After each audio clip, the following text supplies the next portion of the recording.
quwwata illa billah. Amma ba'd. Yang dihormati pengurusi surau Al-Hijrah Haji Khairul, bahkan seusaha beliau Haji Jamil, begitu juga Ustaz Muhammad Datuk Imam sini, seterusnya seluruh pimpinan ahli jawatan kuasa surau, dan tuan-tuan, puan-puan dihormati dan berkasihi sekalian. Alhamdulillah, yang pertama-tama dan selama ini mari sama-sama kita merafakkan kesyukuran kepada Allah Subhanahu wa taala kerana dengan limpah kurnianya kita diizinkan oleh Allah Subhanahu wa taala untuk berada pada malam yang 23 Ramadan. Pada malam ini insya-Allah berbaki dalam kurang lebih 7 atau 6 hari insya-Allah. Tuan-tuan dan puan-puan dihormati dan sekalian, saya minta maaf barangkali kita mungkin kurang kedengaran dari sudut suara sebelum mengimamkan solat, mungkin faktor dari sudut kesihatan. Baik tuan-tuan, alhamdulillah saya memanjatkan syukuran kepada Allah Subhanahu wa taala. Pada tingkat awalnya saya sebelum masuk lagi Ramadan saya telah mengalami batuk. Alhamdulillah, setelah berada di pertengahan Allah Subhanahu wa taala izinkan saya untuk saya memimpin solat, alhamdulillah. Tapi beginilah tuan-tuan, kalau saya duduk kat belakang ibarat macam berpantun sudah. Kadang-kadang saya rasa serba salah bila saya pergi satu tempat ramai orang batuk. Adakah itu virus daripada saya? Mudah-mudahan tidak, alhamdulillah. Tuan-tuan dan puan-puan dihormati dikasihi sekalian, Allah Subhanahu wa taala berfirman dalam surah Al-Baqarah pada ayat 183 yang berbunyi a'udzubillahi minasyaitonir rajim. Ya ayyuhallazina amanu kutiba alaikumus shiyamu kama kutiba 'alal ladzina min qablikum la'allakum tattaqun. Sadaqallahul azim. Saya kira tuan-tuan telah menghafal dalil pensyariatan berpuasa ini, dan sekadar untuk kita kongsikan, sekadar kita renung kembali bahawasanya bila mana Allah Subhanahu wa taala bermula dengan ya ayyuhallazina, bermakna Allah Subhanahu wa taala kasih dan sayang kepada kita. Kalau kita melihat asbab nuzul berkenaan turunnya ayat ini, syariatan berpuasa pada tahun kedua hijrah, bermakna Allah Subhanahu wa taala memuliakan kita tuan-tuan dan puan-puan. Allah panggil kita dengan panggilan yang mulia, wahai orang-orang beriman, di mana dikatakan ada tafsir bila mana ya ayyuhan nas, ayat itu turun ke di Mekah, bermakna pada masa zaman kelahiran baginda Rasulullah sallallahu alaihi wasallam, umat yang berada pada ketika itu yang berada di Mekah yang juga tidak beriman kepada Allah Subhanahu wa taala, mereka melakukan penyembahan dan sebagainya. Alhamdulillah, bila mana berhijrah di Madinah, Allah Subhanahu wa taala memuliakan kita wahai orang-orang yang beriman. Baik tuan-tuan dan puan-puan, begitu juga kalau kita kasih kepada isteri kita dan kita kasih kepada anak kita dan suami kita, maka kita panggil dengan panggilan yang mesra, panggil panggilan dengan manja. Mudah-mudahan panggilan ini sebenarnya akan menjernihkan dalam diri kita, menampilkan akhlak yang baik, berpandukan sunnah baginda Rasulullah SAW.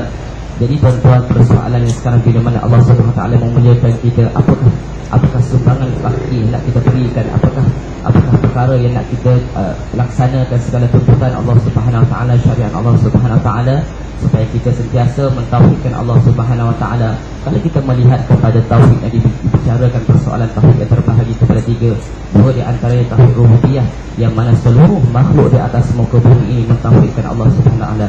Bukan mentauhidkan maksudnya mereka mengiktiraf bahawasanya Allah Subhanahu wa taala menjadikan alam ini, baik non-muslim dan sebagainya, mereka mengiktiraf bahawasanya Tuhan yang menciptakan alam ini, Tuhan yang menjadikan mereka, memberikan rezeki dan sebagainya.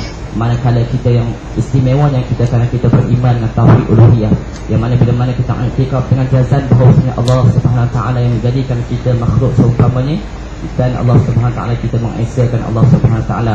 Itulah istimewanya kita dibandingkan mereka. Inna dina 'indallahi al-Islam, sesungguhnya agama yang benar di sisi Allah ialah Islam. Tuan-tuan, pada ketika ini kalau kita melihat kepada akhir daripada ayat itu yang dibacakan, la'allakum tattaqun, baginda Rasulullah SAW juga membaca la'allakum tattaqun, baginda membaca 3 kali, baginda mengulangkan la'allakum tattaqun, la'allakum tattaqun, la'allakum tattaqun dalam satu majlis yang seumpama ini. Kita mengikut sunnah baginda Rasulullah, lalu baginda bangun, baginda keluar daripada majlis tersebut, lalu sahabat tertinggal-tinggal, kenapa baginda Rasulullah SAW selepas bila mana dikatakan la'allakum tattaqun, moga-moga kamu menjadi orang bertakwa, Rasulullah bangun meninggalkan majlis. Dan ada di antara sahabat pergi bertemu dengan Sayyidina Ali karamallahu wajhah. Saya khawatir kalau orang tak dengar. Oh, okey, minta maafkan saya. Baik.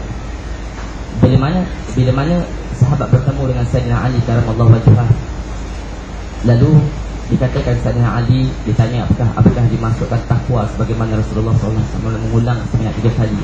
Sayyidina Ali karamallahu wajhahu mengatakan, moga-moga kamu menjadi takwa yang diberikan definisi sebanyak 4 perkara. Pertamanya adalah takut kepada Allah, diiringi rasa cinta kepada Allah Subhanahu Wa Taala.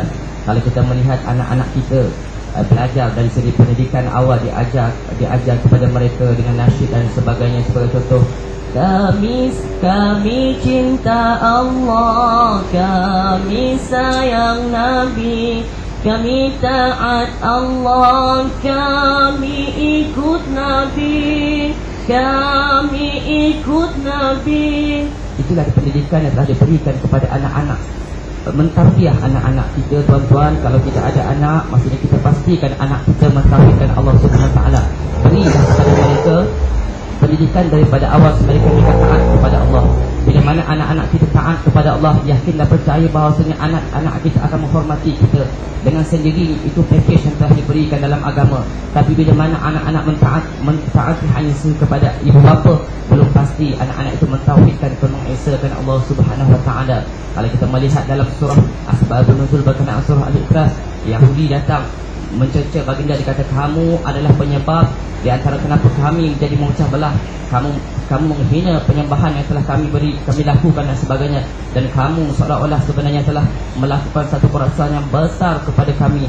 Dikatakan kepada baginda Rasulullah SAW, apa kamu mahu sebenarnya kalau kamu sekiranya berhajat untuk mendapatkan harta, bagi tahu saja kepada kami akan himpunkan harta, kami akan beri kepada kamu, dengan syarat kamu berhenti daripada melakukan dakwah, berhenti daripada menyeru manusia untuk beriman kepada Allah Subhanahu Wa Taala, kerana ini bertentangan dengan agama kami.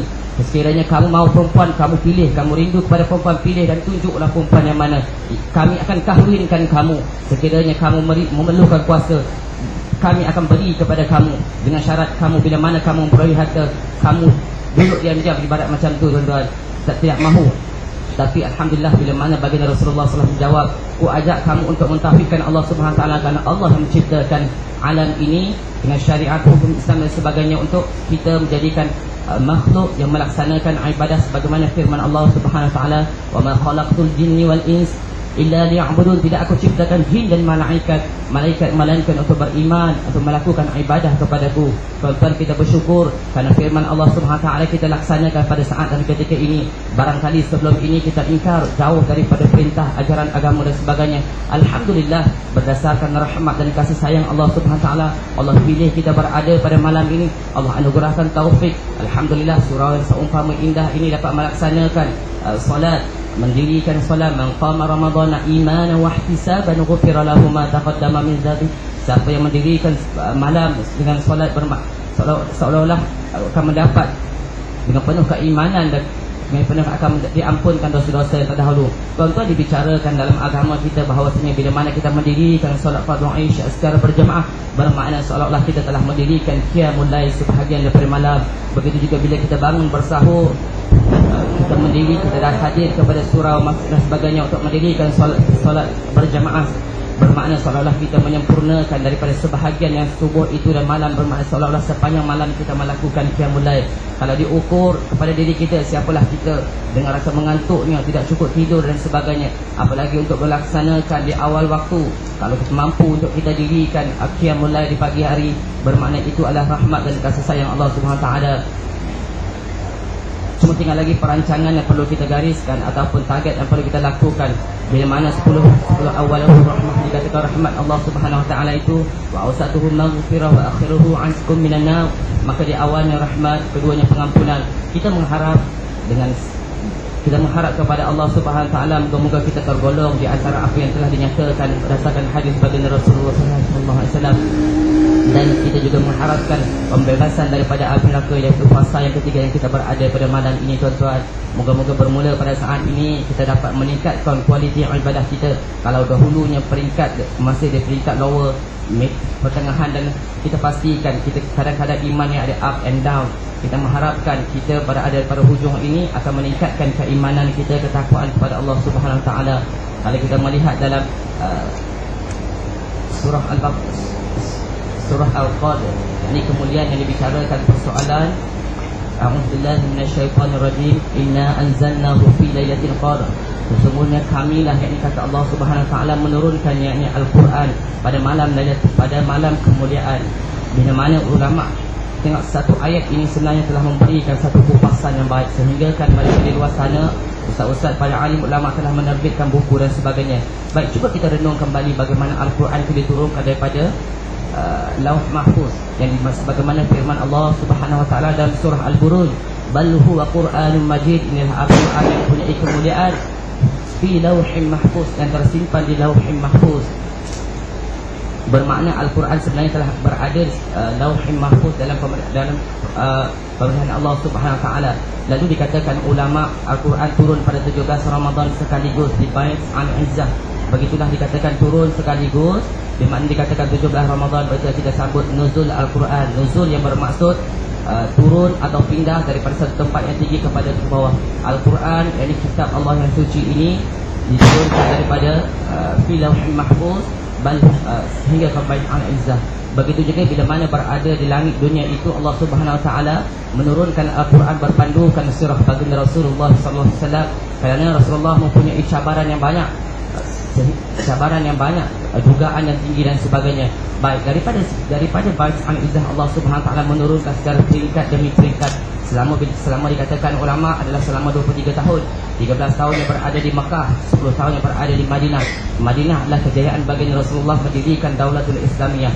Baik, kalau kita melihat sirah tersebut sepanjang 23 tahun yang diturunkan, sebagaimana tuan-tuan maklumi bahawasanya diturunkan di Gua Hira, dengan bermula ayat bacaan Iqra, dipeluk oleh Jibril alaihi salam, dipeluk baginda Rasulullah mengatakan Iqra, bacalah.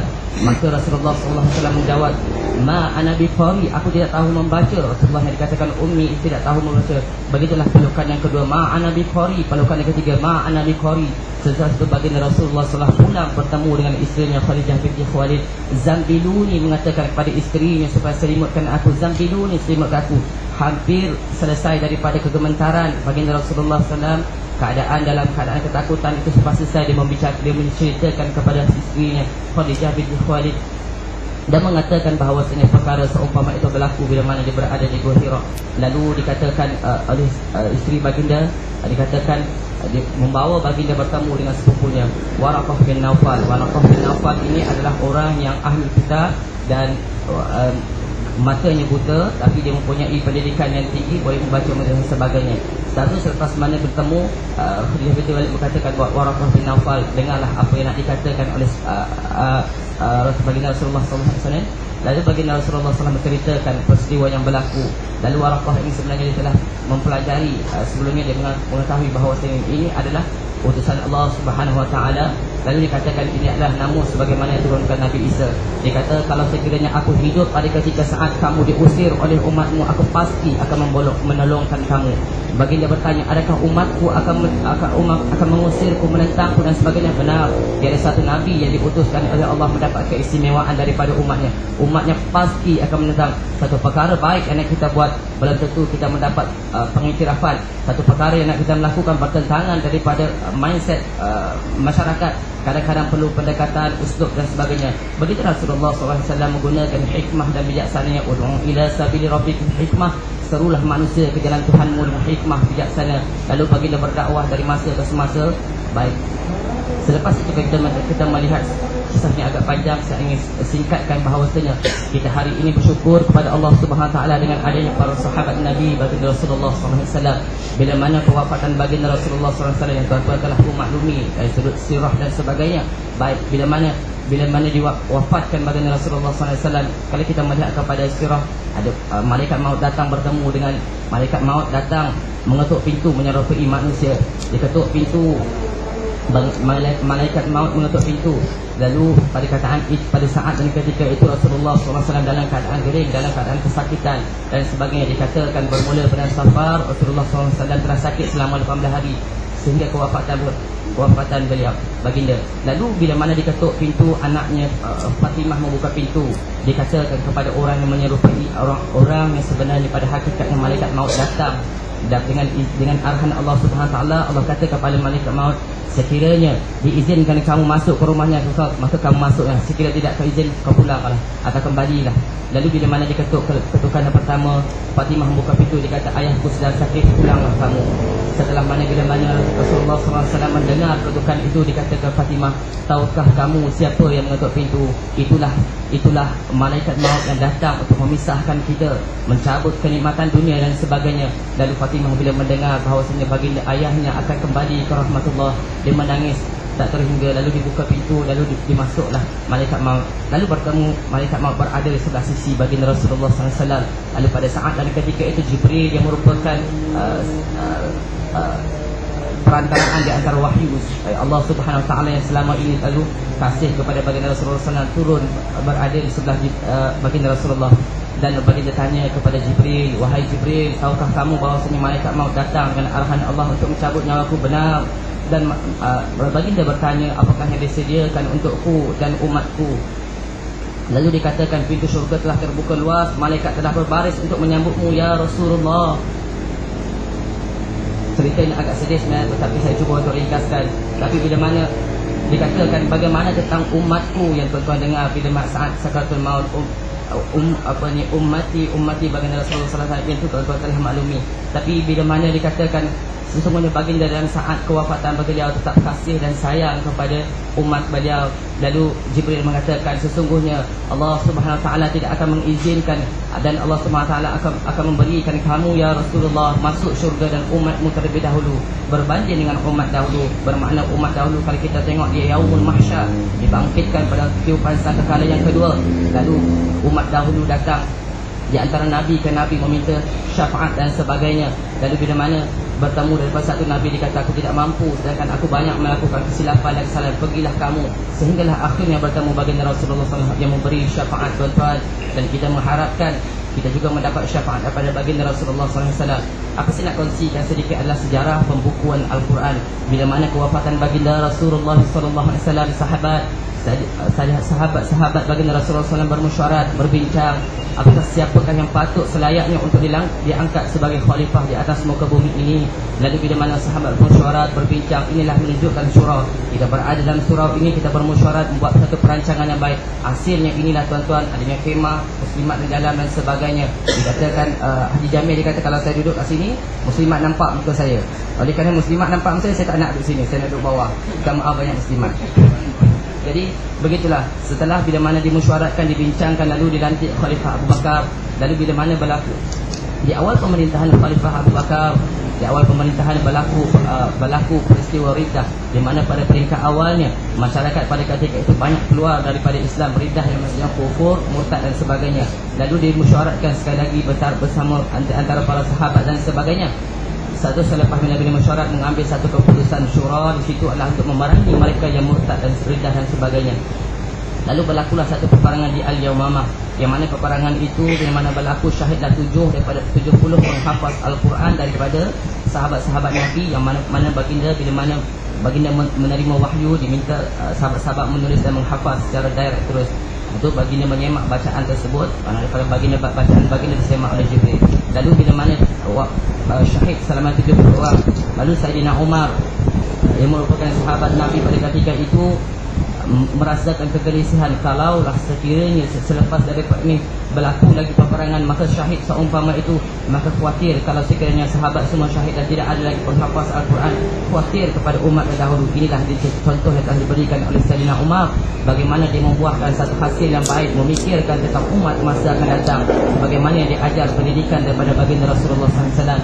Lalu bertemulah Umar dengan Sayyidina Umar, bertemu dengan Khalifah Abu Bakar, lalu menceritakan perkara ini. Sedangkan menceritakan bahawasanya dalam satu riwayat Imam Al-Qurtubi mengatakan bahawa sebelum berlakunya satu peperangan di Al-Yamamah, telah berlaku satu peperangan Bil Al-Ma'unah, yang mana peperangan itu juga telah syahid selama 70 orang, bermakna sudah terkumpul 140 orang. Umar bertemu dengan Khalifah Abu Bakar, berkata kepada Khalifah Abu Bakar, aku khawatir, wahai Khalifah Abu Bakar, ini kucadangkan supaya kamu mengarahkan ataupun membuat satu gerak kerja untuk menyusun Al-Quran. Lalu Khalifah Abu Bakar yang hidup sezaman Rasulullah tidak mungkin untuk melakukan satu perkara yang baginda Rasulullah SAW tak buat. Dia kata kepada Umar, mana mungkin hendak aku melakukan satu perkara yang sedangkan Rasulullah tak buat. Begitu juga kalau kita tengok mikrofon pada saat ini yang berada pada tengah saya tidak ada pada zaman Rasulullah. Dikatakan bid'ah itu terbagi pada dua, dolalah dan hasanah. Ini adalah merupakan bid'ah hasanah yang membawa kebaikan untuk kita.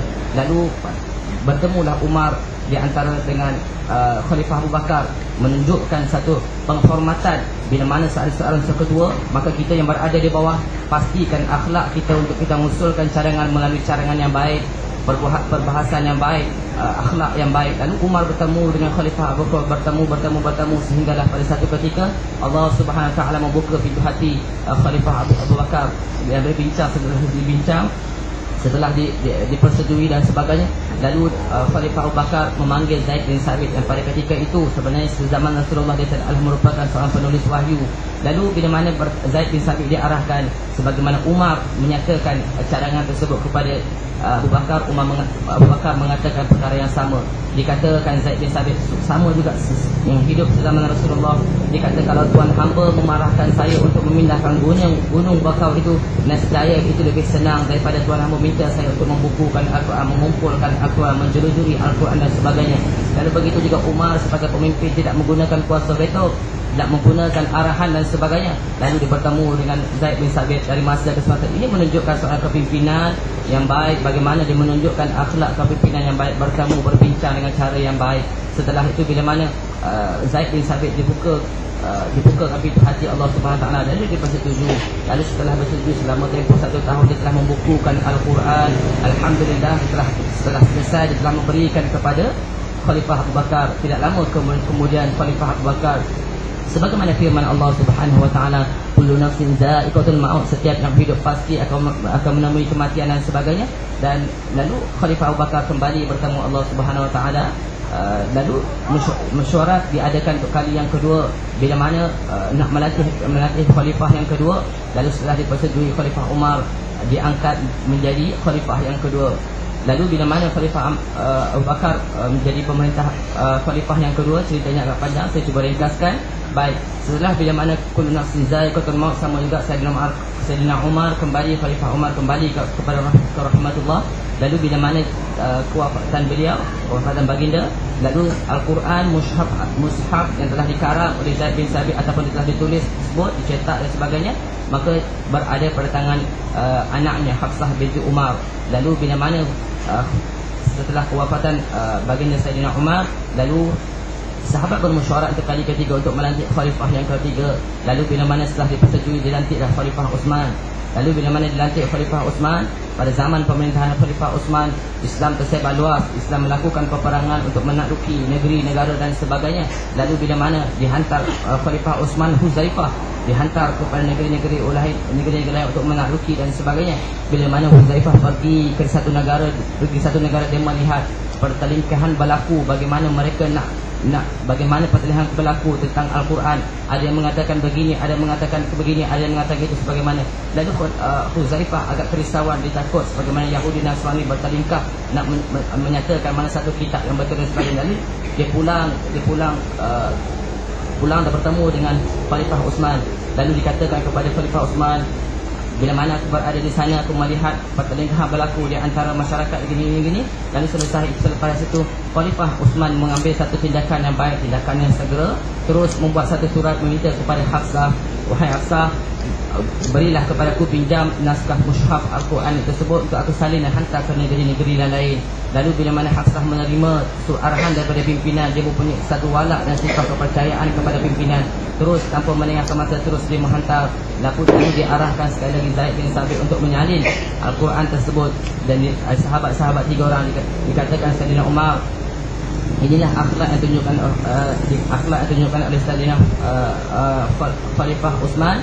Dikata, kalau sekiranya kamu bertiga berselisihan pendapat berkenaan Al-Quran, penulisan dan sebagainya, maka kamu tulislah dengan lidah Quraisy. Bagaimana begitulah kita sebagai pimpinan bila mana mengarahkan orang bawah, berilah satu kepercayaan yang baik. Mudah-mudahan mereka dapat melaksanakan untuk kepentingan masyarakat jemaah dengan cara yang baik, bukan kita mempertikaikan dan sebagainya. Tengok akhlak bagaimana Khalifah Uthman telah menggambarkan satu arahan, satu pendidikan yang baik untuk kita belajar daripada tersebut. Lalu setelah selesai tersebut,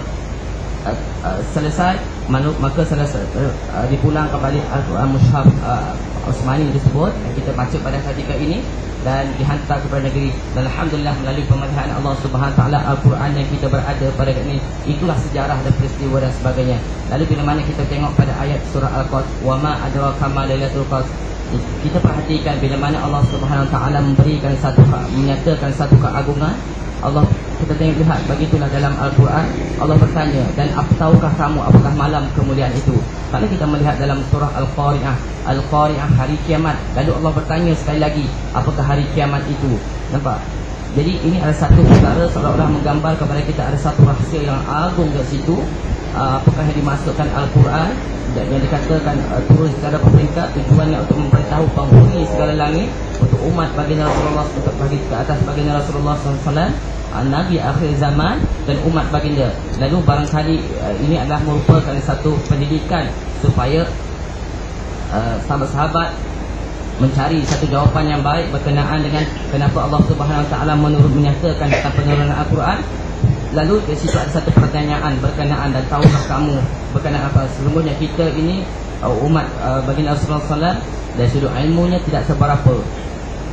Dikabarkan ulama bila mana kita celup dalam tangan kita dalam lautan, kita angkat celupan tersebut, maka tipisan air itu dikatakan itulah ilmu kita, nak dibandingkan ilmu Allah Subhanahu Wa Taala. Lalu kalau kita tengok kepada ayat yang ketiga, Lailatul Qadri min alfi syahr, malam kemuliaan itu adalah lebih baik dari 1000 bulan. Ulama mengatakan bahawa malam dimaksudkan malam kemuliaan itu adalah lebih baik. Sebenarnya dikatakan ulama mengambil sirah baginda Rasulullah, dikatakan pada 17 Ramadan lah diturunkan Al-Quran sekaligus daripada Lauhul Mahfuz ke Bait Al-Izzah. Dan berkenaan dengan asbabun nuzul, berkenaan sejarah penurunan ayat ini, lalu baginda ada satu kisah dikatakan baginda Rasulullah SAW diingatkan oleh para sahabat melalui Atha, yang diriwayatkan Ali Ibnu Abbas, dikatakan kepada baginda Rasulullah SAW pada satu ketika dahulu ada seorang daripada kaum Bani Israel yang merupakan pejuang Allah Subhanahu Wa Taala, yang memikul senjata untuk peperangan. Malam hari dia melakukan ibadah, begitulah siang selama 1000 tahun, dan dia adalah merupakan yang benar-benar beriman kepada Allah Subhanahu Wa Taala. Lalu bila mana digambarkan seumpama itu, lalu baginda Rasulullah SAW merasa kegaguman di atas seumpama itu, sedangkan baginda mengetahui bahawasanya umatnya umurnya tidak panjang dan amalnya sedikit. Itulah doa yang dipanjatkan kepada Allah Subhanahu Wa Taala. Nampak tak bila mana Rasulullah SAW dikhabarkan seumpama itu? Kalau kita dikhabarkan seumpama itu, barangkali kita direct minta Allah, ya Allah panjangkanlah usiaku untuk aku melakukan ibadah dan sebagainya, gini. Tapi Rasulullah SAW punya hikmah, kebijaksanaan dan sebagainya, panjatkan doa kepada Allah SWT dengan kita meminta kepada Allah SWT, ya Allah, umatku adalah umurnya pendek dan amalnya terlalu sedikit. Itu adalah doa yang telah dipanjatkan oleh Rasulullah SAW. Tapi Allah SWT memahami bahasa kiasan yang telah diberi, yang Rasulullah panjatkan doa. Lalu Allah SWT menganugerahkan umat baginda Rasulullah SAW pada malam Lailatul Qadar. InsyaAllah kita berada pada malam ini, malam ini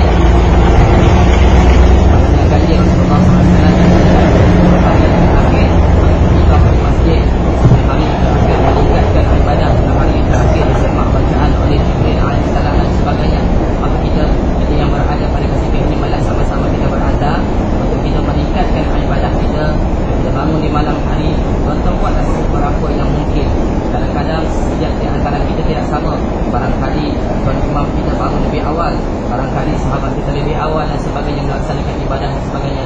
Kalau tuan-tuan rasa nak berzikir, teruskan, baca Al-Quran teruskan, bertahmid dan sebagainya, maka itu adalah keistimewaan yang Allah berikan kepada kita. Yang penting kita usaha supaya kita diberikan hidayah daripada Allah Subhanahu Wa Taala untuk kita lekang daripada bantal, tilam yang ampuh dan sebagainya, untuk kita bangun di malam hari. Bangun walaupun seketika, solat dan sebagainya. Mudah-mudahan kita dipilih oleh Allah Subhanahu Taala untuk bertemu dengan Lailatul Qadar. Sebagaimana dikatakan Sayyidatina Aisyah, bila mana dia bertanya kepada baginda Rasulullah, apakah yang hendak aku lakukan sekiranya aku mengetahui ataupun berada pada malam itu Qadar. Maka baginda Rasulullah SAW mengajar kepada kita sebagaimana doa di antara 2 rakaat, 4 rakaat dan sebagainya. Allahumma innaka afuwwun karim tuhibbul afwa fa'fu anna. Tujuannya Allah Subhanahu Wa Taala adalah Maha Pemurah, dan sebagainya kita minta ampun kepada Allah Subhanahu Wa Taala. Jika kita sebenarnya manusia selaku manusia tidak pasti akan melakukan dosa, melainkan baginda Rasulullah SAW yang maksud. Maka di antara dosa-dosa yang telah kita lakukan, yang paling penting sekali adalah kita membuat pusingan. Kita sedar di atas kesilapan yang kita lakukan, kita munajat minta kepada Allah Subhanahu Wa Taala supaya Allah ampunkan kita. Bila mana Allah Subhanahu Wa Taala ampunkan kita minta hati kita yang pada ketika ini merasa kegelisahan, tidak beroleh ketenangan, maka bila mana Allah Subhanahu Wa Taala ampunkan kita, maka bersyukurlah kita. Hati yang tenang, jiwa yang zikir, senang dan sebagainya, untuk kita memanjatkan kepada Allah Subhanahu Wa Taala. Dan kita melihat kepada ayat yang keempat, tanazzalul malaikatu waruh fiha bi'izni rabbihim min kulli amr. Mana pada ketika itu Allah Subhanahu Wa Taala mengarahkan malaikat umumnya bersama dengan Jibril dan Ruh Jibril untuk turun ke atas muka bumi ini dengan izin Allah Subhanahu Wa Taala untuk mengatur kehidupan urusan manusia. Qadar yang dimaksudkan adalah ketentuan Allah Subhanahu Wa Taala. Mana malaikat pun turun. Kita sedar siapalah kita untuk melayakkan kita untuk bertemu dengan Lailatul Qadar. Sedangkan kita pada peringkat awal kita telah melakukan banyak kezaliman kepada Allah Subhanahu Wa Taala.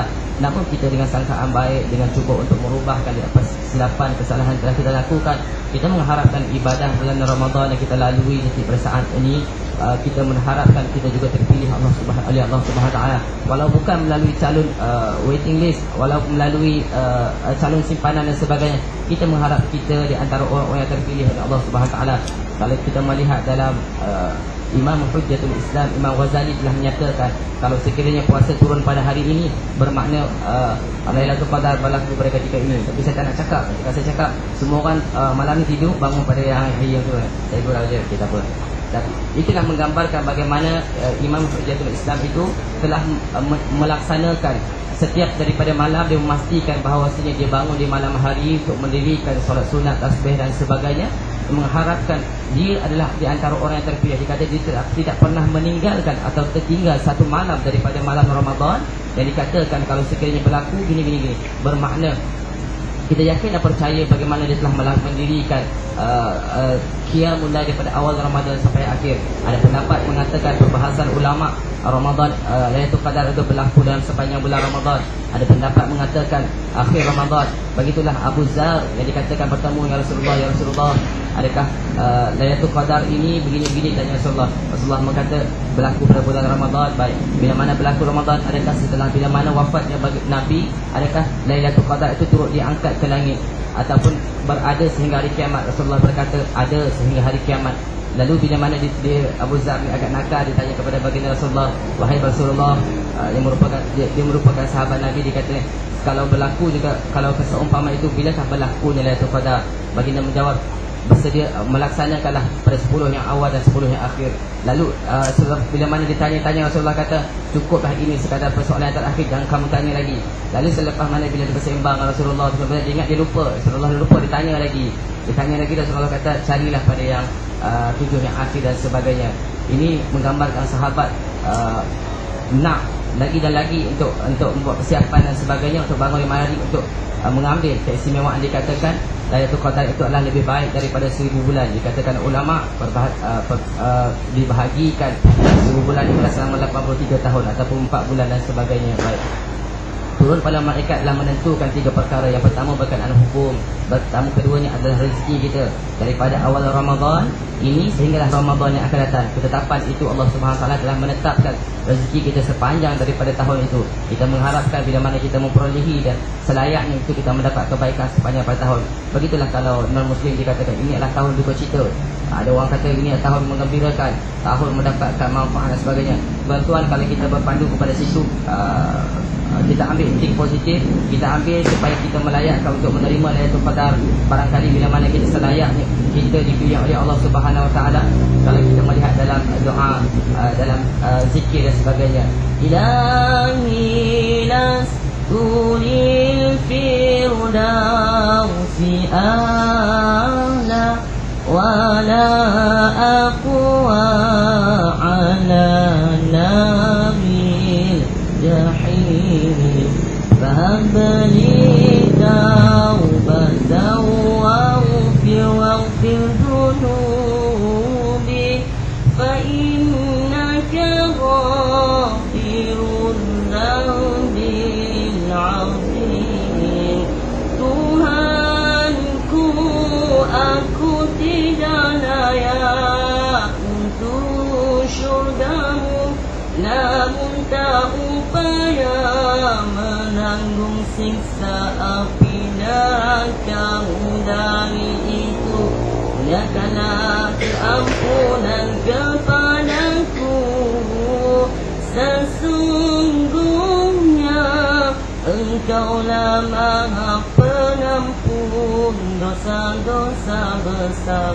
Tuan-tuan, kalau kita boleh alurkan zikir ini di malam hari, kita cuba untuk menzahirkan rasa kesedihan kita, penyesalan kita kepada Allah Subhanahu Wa Taala, yang mana pada masa kita dibalik oleh Allah Subhanahu Wa Taala, barangkali pada ketika itu kita kufur nikmat, kita tidak melakukan ibadah dan sebagainya, kadang-kadang kita berpuasa bercelan telur dan sebagainya, maka banyak sangat kesalahan yang kita lakukan. Jadi bila mana kita bangun di malam hari, kita menyesali perbuatan kita, kita zahirkan kepada Allah Subhanahu Wa Taala. Masyarakat tidak tahu, tuan-tuan, ini hubungan kita dengan Allah Subhanahu Wa Taala.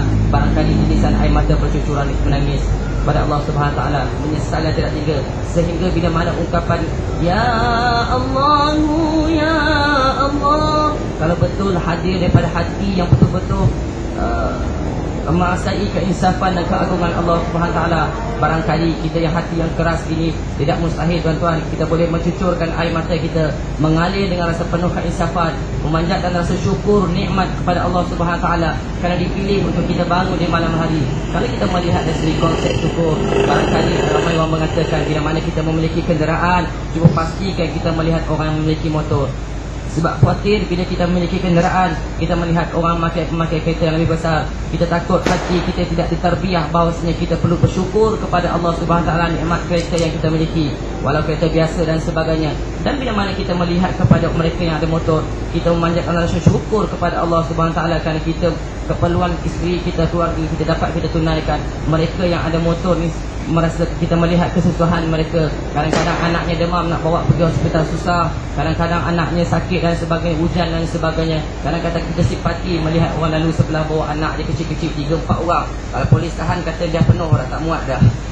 Jadi kita kadang sedih melihat kesusahan, walaupun kita bukan apa, kita nak tarbiyah diri kita. Begitulah bila mana kita ada motor, kita melihat orang yang ada kenderaan yang lebih kecil, maka itu semua mentarbiah diri kita supaya kita mentauhidkan Allah Subhanahu Wa Taala, panjatkan syukur kepada Allah Subhanahu Wa Taala, zahirkan kesyukuran kepada Allah Subhanahu Wa Taala. Lidah ni kena lidah yang basah memuji Allah Subhanahu Wa Taala. Hadza min fadli rabbi, sesungguhnya segala satu perkara itu melainkan dengan izin Allah Subhanahu Wa Taala. Baik, saya dah lupa rasa sembang. Nak cerita okey, baik senang. Kalau kita melihat kepada sirah tersebut, yang dikatakan ketetapan ketiga, hukum, rezeki dan ajal. Ajal begitu juga, barangkali ajal itu tertolak dengan doa setelah bila mana ditafsirkan ayat itu. Maksudnya, kadang-kadang kita melihat kepada doa Allahumma tawil umurana, badan ketetapan ajal itu sebenarnya telah ditentukan di alam roh, di alam kandungan semasa kita berada dalam rahim ibu. Dan tapi bila mana dinyatakan seumpama perkara tiga itu, barangkali kita beranggapan bahawasanya ajal kita boleh tertolak dengan sebab kita nak melakukan amal ibadah kepada Allah Subhanahu Wa Taala, kita nak rebut peluang dan sebagainya. Barangkali itu adalah merupakan bonus dari subsidi dari Allah Subhanahu Wa Taala. Kerana kita tengok pada ayat akhir, salamun hiya hatta, dan Ibnu Abbas menafsir ayat ini dikata salamun hiya.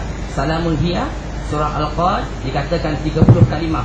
Bila mana salamun hiya berada pada 27 kalimah, dan dikatakan barangkali inilah menentukan Lailatul Qadar turun pada malam yang ke-27.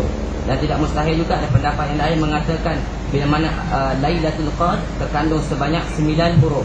Bila mana 9 huruf diulang sebanyak 3 kali dalam surah Al-Qadr, itu bermaksud 9 kali 3 27. Dan mungkin barangkali pendapat-pendapat itu boleh diterima, dan ada pendapat ulama-ulama yang menolak. Tapi tidak mustahil.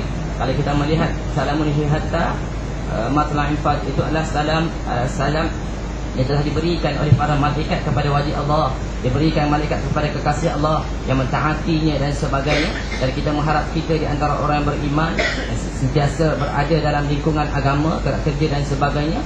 Mudah-mudahan kita adalah merupakan sebagaimana Al-Qadr menceritakan, kita adalah orang yang terpilih. Tuan-tuan dan puan-puan, kita melihat kepada, saya ingin tutup bahawasanya kita cuba kita melihat kepada hikmah kenapa Allah Subhanahu Wa Taala merahsiakan Lailatul Qadar. Itu di malam yang dikatakan kebaikan lebih daripada 1000 tahun, kata 83 tahun 4 bulan dan sebagainya.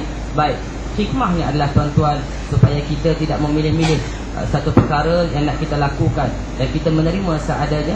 Yang penting kita terus lagi dan lagi istiqamah kepada Allah Subhanahu Wa Taala.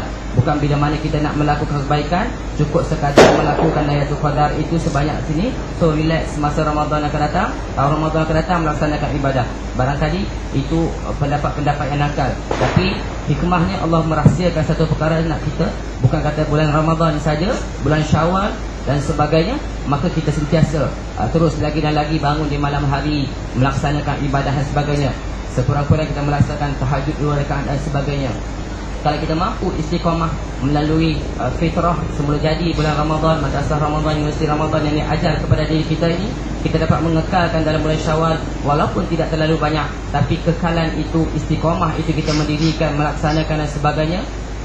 Kalau bulan Ramadan kita datang awal untuk melaksanakan solat, dan bulan-bulan Syawal sebagainya, kita curi-curi masa yang ada pelalui kita. Kita takut dikatakan wal 'asr demi masa, innal insana lafi khusr, sesungguhnya manusia itu berada dalam kerugian. Kita takut dengan firman Allah Subhanahu Wa Taala itu sebagai muhasabah kepada diri kita.